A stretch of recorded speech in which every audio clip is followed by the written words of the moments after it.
Hey guys, it's me. I am back in nature. As you can see, it's beautiful.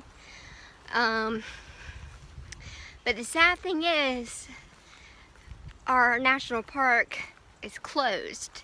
So I'm on like a side trail, but it doesn't really go anywhere. I mean, it goes to the river and then that's it. That's how far it goes. So yeah, I'm just in nature, just admiring the birds and the butterflies. So yeah, I've been pretty good today. It's been a good day today. So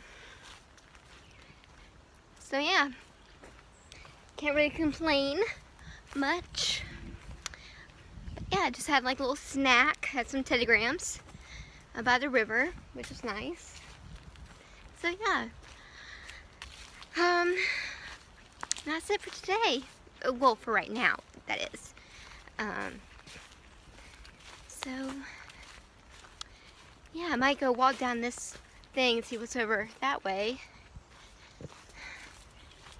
which there probably isn't anything, but we will check it out and we'll walk and see what's on there. Put on my fancy glasses. So we'll see what's down here. At least we're walking, so that's what counts. So, yeah. God, look at the sun.